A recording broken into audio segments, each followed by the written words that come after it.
வணக்கம். இது உங்க நூப் இன்வெஸ்டர் சேனல். இன்னைக்கு நிஃப்டி பார்த்தீங்கன்னா, ஒரு 50 பாயிண்ட் மேலயும் கீழயும் மூவ் ஆயிட்டிருக்கு. பட் மூவ்மெண்ட் என்னமோ நேத்து கேண்டிலோட கம்பேர் பண்ணும்போது வித்தின் த கேண்டில்ல தான் இருக்கு. ஸோ பெருசா எந்த ஒரு பார்ட்டிசிபேஷனும் இல்ல யார்கிட்டயும். பட் ஆனா இந்த 2 கேண்டில்ல நல்லா இன்வெஸ்டர் ஐஎஃப்ஐ பை பண்ணியிருந்தாங்க. ஸோ பொறுத்திருந்து தான் பார்க்கணும். கரெக்ட்டா உச்சியில இருக்கு. இப்ப இன்வெஸ்ட் பண்றதுக்கு எல்லாத்துக்கும் பயமாவும் இருக்கும்னு நெனைக்கிறேன்.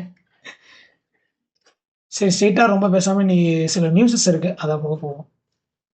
ஃபர்ஸ்ட் நியூஸ் நான் பார்த்ததுல முக்கியமானதுன்னு பார்த்தீங்கன்னா, Adani green and Adani power வந்து ஒரு மகாராஷ்டிரா ஸ்டேட் கிட்ட ஒரு 6600 மெகாவாட் பவருக்கு ஒரு அக்ரீமெண்ட் சைன் பண்ணியிருக்காங்க.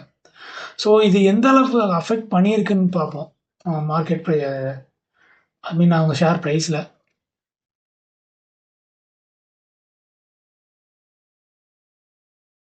அதானி பவர் அதானி பவர் பார்த்தீங்கன்னா ஒரு 6% அப் ஆயிருக்கு. ஒரு நல்ல நல்ல மூவ் இது ஆக்சுவலா. வேல்யூம் வைஸும் நல்ல ஒரு வேல்யூம்.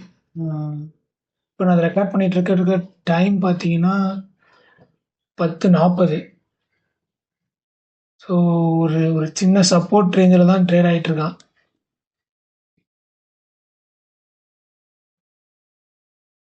என்னை பொறுத்த வரைக்கும் இந்த ஷேர் வந்து ஒரு நூப் இன்வெஸ்டராக எனக்கே பயமாக இருக்குது. எனக்கு நான் வந்து ஒரு 300 ரேஞ்சில் வச்சுருந்தேன். அதுக்கப்புறம் 450 அந்த ரேஞ்சில் கொடுத்துட்டேன். 450னா இந்த ரேஞ்சுக்கு கொடுத்தேன். அது கூட இல்லை, சொன்ன மாதிரி ரேஞ்சு கொடுத்துருக்கேன். சொன்ன மாதிரி 500 490 இந்த ரேஞ்சில் தான் கொடுத்தேன். இது கூட இல்லை இங்கே நினைக்கிறேன். சரி, இந்த ரேஞ்சில் தான் கொடுத்தேன்.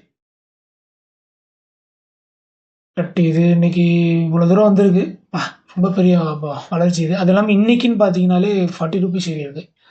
அதான் நீ கிரீன் என்ன பண்ணுறதை பார்ப்போம்.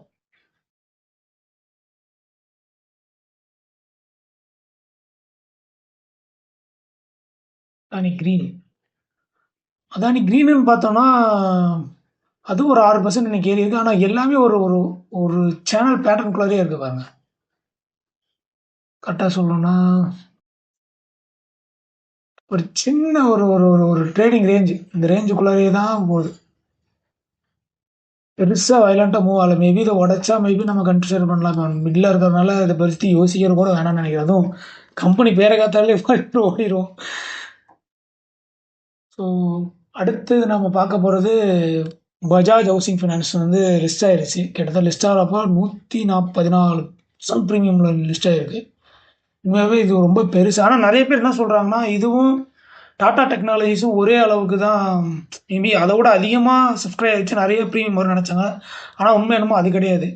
டாடா டெக்னாலஜிஸ் பார்த்தீங்கன்னா அதோட ப்ரைஸ் ஷேர் பார்த்தீங்கன்னா ஹையர் பேண்ட் வந்து 500 ருபீஸு. அதே சமயத்தில் பஜாஜ் ஹவுசிங் பார்த்தோம்னா 70 தான் அதோட ஹையஸ்ட் ப்ரீமியம் ரேட் இருந்தது. இங்கே பஜாஜ் ஃபைனான்ஸ்,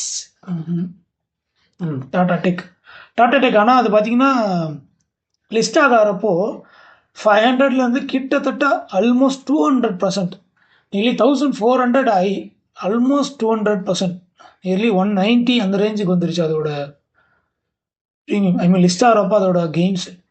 இது ஏன் இவ்வளோ சொல்கிறேன்னா, இது எனக்கு கிடச்சிருந்தது அந்த டைமில். அன்றைக்கி நாளே நான் விற்றுட்டேன். அரௌண்ட் 1300 ரேஞ்சில் விற்றேன். ஆனால் இப்போ கரெக்டாக பார்த்தீங்கன்னா டாடா டெக் சூப்பரான ஒரு கர்வ் பேட்டர்னில் இருக்குது. ஐபிஎல்ல சூப்பரான ஒரு கர்வ் பேட்டர்னில் இருக்குது. மேபி இது அந்த கர்வ் பேட்டர்ன் மறுபடியும் மேலே கொண்டுட்டு வரலாம் ஷேர்ஸை. ரொம்ப ப்ரீமியமாக இருக்கிறனால நமக்கு ஒரு நூபாக இருக்கிற நமக்கு கொஞ்சம் பயமாக இருக்குது இதில். அவ்வளோதான், வேறு இதில். பஜாஜ் ஹவுசிங் பார்த்தீங்கன்னா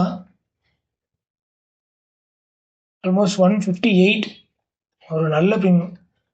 கிட்டத்தட்ட ஆல்மோஸ்ட் 100. ஆமாம், ஆல்மோஸ்ட் 100, 114, 150, 120 அந்த ரேஞ்சில் இருக்குது இதோட லிஸ்டிங் கெயின். நெக்ஸ்ட்டு நாம் பார்க்கக்கூடிய ஷேர்னு பார்த்தீங்கன்னா ஒரு நல்ல ஷேர் சப்போர்ட்டில் இருக்குன்னு பார்த்தீங்கன்னா அது பஜாஜ் ஃபைனான்ஸ் தான். இது ரொம்ப நாளாகவே கவனிச்சிங்கன்னா தெரியும். இதில் கூட உங்களுக்கு இன்னும் வீக்லி சேனலில் கூட நல்லா இருக்கும். ஒரு சின்ன அழகான ஒரு பேட்டர்ன் ஃபார்ம் பண்ணுறானோன்னு தோணுது, ஒரு சேனல் பேட்டர்ன். எப்பயுமே இந்த மாதிரி சப்போர்ட்டில் எடுத்து நான் விடுறது கஷ்டம் ஹையில். ஏன்னா அந்த இடத்துல நம்மளால் கணிக்க முடியாது. இந்த இடத்துல தான் அழகாகி மறுபடியும் ஒரு சின்ன கீழே மடியாகி இது பார்த்தீங்கன்னா நியர்லி ஒரு ஒரு சைக்கிள் எடுத்துக்கிறது கொஞ்ச நேரம் எவ்வளோ நாள் எடுத்துக்குதுன்னா ஒரு கிட்டத்தட்ட 158 நாள். அப்போனா கிட்டத்தட்ட 5 மாதம் கீழே வருது. மறுபடியும்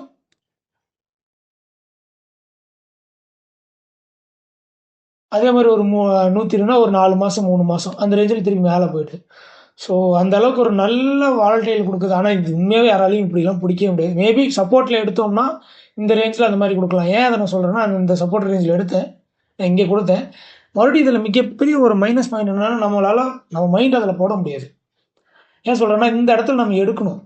ஆனால் நம்ம மைண்ட் என்ன தெரியுமா இந்த இடத்துல சொல்லும், வாங்கின ரேட் வந்துச்சுன்னா இன்னொரு 100 ரூபா கீழே இருக்கட்டும், இங்கே வாங்கிக்கலாம் அப்படின்னு தோணும். அப்படி தான் நான் நினச்சி விட்டுட்டேன். மறுபடியும் இது மேலே ஏறி இருக்கான். மறுபடியும் இங்கே போயிருக்கேன். மறுபடியும் சப்போர்ட் லைன் இருந்தால் கண்டிப்பாக நான் அந்த தடவை ஒரு ட்ரை பண்ணலான்னு தான் இருக்கேன். ஒரு ஷேர் வாங்கலான்னு இருக்கேன். இப்போ வந்து 2 ஷேர் வாங்கினேன். கண்டிப்பாக அந்த தடவை கொஞ்சம் அமௌண்ட் தான் இருக்குது. ஸோ மேபி ஒரு ஷேர் வாங்கலாம் அந்த இடத்துல வந்தால். இதுக்கப்புறம் எல்லாரும் ரொம்ப நாளாக வெயிட் பண்ணிட்டு இருந்த டாடா மோட்டார்ஸ் தான். யார் இப்போ எப்பயுமே எல்லாருமே ஒரு சில பேர் எந்திஷாட்டிக்காக இருப்பாங்க. ஒரு சில விஷயம் இந்த மாதிரி கார்பரேட் ஆக்ஷன் வரப்போ அதில் இன்வால்வ் ஆவாங்க நிறைய பேர். அதில் நானும் ஒருத்தன். அதில் பார்த்தீங்கன்னா என்எம்டிசி நல்ல ப்ராஃபிட் எனக்கு கொடுத்துருந்தது. அதே மாதிரி கொட்டு வாங்கின ஷேர்ஸும் நிறையா இருக்குது. லைக் நான் வந்து பிபிசிஎல் மிக்கமே நல்லா இருக்கலாம்.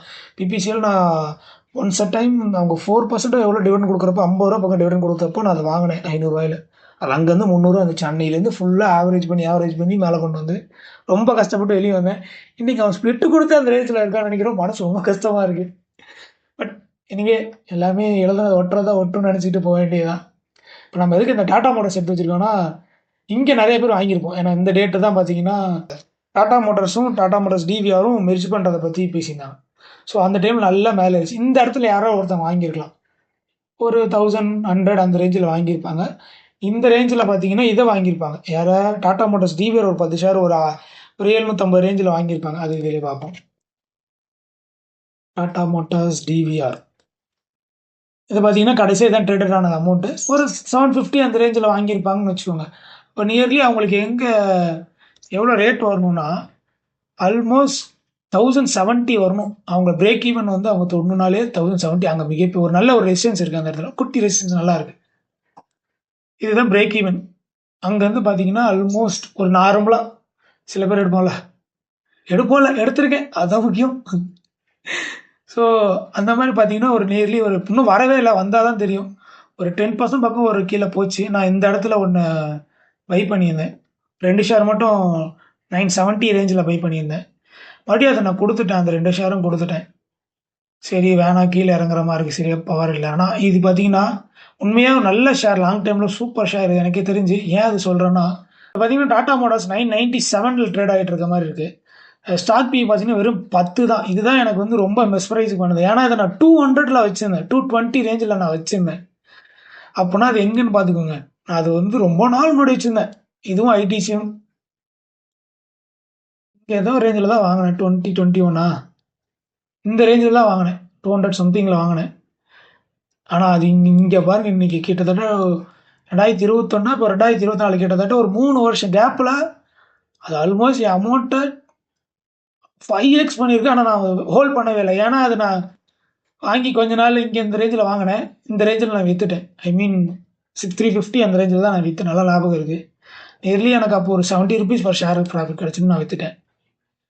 அப்போல்லாம் எனக்கு வந்து ட்ரேடிங் தான் நம்ம எல்லாரும் சொல்கிற மாதிரி ஒரு நூபாக இருந்தோம். ரொம்ப பெரிய நூபா அப்போல்லாம் நான் வாங்காத பென்னி ஸ்டாக்கே கிடையாது. இப்போ தான் கொஞ்சம் ஸ்டேபிளான ஷேர் எடுத்து அதில் ஒரு சின்ன ப்ராஃபிட் எடுத்தாலும் இன்னும் பண்ணிகிட்ருக்கோம். பட் எனக்கு தெரிஞ்சு இன்வெஸ்டிங் தான் ஒரு ஒரு செம்ம ரன், ஒரு நல்ல அமௌண்ட் கிடைக்கிறதுக்கு பேஷண்ட்டாக வெயிட் பண்ணணும். ஸோ டாடா மோட்டார்ஸ் இங்கே வாங்கியிருப்போம் நிறைய பேர். ஸோ அதுக்கு தான் இந்த பிரேக் ஈவன் போட்டேன். இவ்வளோ தூரம் வந்தால் தான் மேக்ஸிமம் நிறைய பேர் ப்ராஃபிட் வரதுக்கான வாய்ப்புகள் இருக்குதுன்னு நான் நினைக்கிறேன். ஏன்னா இந்த இடத்துல நிறைய பேர் மெர்ஜர் ஆகணும் நல்ல பெனிஃபிட். ஆனால் லாங் ரன்னு பார்த்தீங்கன்னா ஒரு நல்ல இது. ஏன்னா அதோட பிஎஸ் பார்த்தோன்னா வச்சுக்கோங்களேன், வேறு யார் இருக்கா, ஒரு அசோக் லைலாண்ட் எடுத்துக்கிட்டிங்கனாலோ, ஒரு நம்ம இன்னும் இருக்கிறதோட நம்ம மாருதி எடுத்த கட்ட தெரியும், மாருதி சுசுக்கி. இதோட பிஎஸ் பார்த்தீங்கன்னா தெரியும். இதுலேயும் மாருதி சுசுக்கி இதோட பிஇ பார்த்தீங்கன்னா 26, இதோடது பார்த்தீங்கன்னா 30 எம்என்எம். கம்பேரிட்டிவ்லி கம்மியாக இருக்குது. ஆனால் மார்க்கெட் கேப் பார்த்தீங்கன்னா டாடா மோட்டார்ஸ்க்கு ரொம்ப ரொம்ப அதிகம்.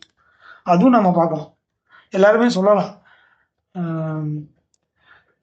10 பியில் தானே இருக்குது. பிங்கிறத நம்ம எப்பயுமே உண்மையாக நானும் நிறைய டைம் இது யோசித்தேன். ஆனால் பிங்கிறது நம்மளோட ஏர்னிங்ஸை பொறுத்து மாறிடும். அடுத்த குவார்ட்டரில் பி மாறிடும். ஒரு மோசமான ரிசல்ட் கொடுத்தாங்கன்னா பி அதிகமாகிடும். பட் 3,00,000 கோடி மார்க்கெட் கேப் உள்ள ஒரு கம்பெனி இங்கேருந்து 7,00,000 டக்குன்னு ஆகுமான்னு கேட்டிங்கன்னா, என்னை பொறுத்தவரை அது மெர்ஜருக்கு அப்புறம் இன்னும் நிறைய ஷேர்ஸ் வரும். லேட் ஆகலாம். ஒரு 5 இயர்ஸ் ஆர் 3 to 5 இயர்ஸ் ஆகலாம். ஆனால் கண்டிப்பாக ஒரு 5 இயர்ஸில் நீங்கள் ஒரு 1x 2x ரிட்டர்ன் வேணும்னா மேபி நீங்கள் கன்சிடர் பண்ணலாம் டாடா மோட்டார்ஸ். பட் இது நான் வந்து செபி ரிஜிஸ்டர் கிடையாது. ஸோ ஃபினான்ஷியல் அட்வைசரை கேட்டுட்டு நீங்கள் இதை முடிவு எடுத்துக்கலாம். ஸோ இந்த வீடியோ பிடிச்சிருக்குன்னு நினைக்கிறேன். பிடிச்சிருந்தா சப்போர்ட் பண்ணுங்கள், லைக் அண்ட் சப்ஸ்கிரைப் பண்ணி. பிடிக்கல, ஏதாவது நீங்கள் மாற்றணும் அப்படின்னு எதிர்பார்த்தீங்கன்னா, இல்லை நான் ஏதாவது இதில் தப்பாக சொல்லியிருந்தேன்னா கண்டிப்பாக கமெண்ட்டில் போடுங்க. நான் அடுத்த வீடியோவில் அதற்கு ரெக்டிஃபை பண்ணி உங்களுக்கு அப்டேட் பண்ணுறேன். ஸோ ஹோப் பிடிச்சிருக்கு நம்புகிறேன். தேங்க்யூ, பாய். ஈவினிங் இன்னொரு வீடியோவில் சந்திப்போம்.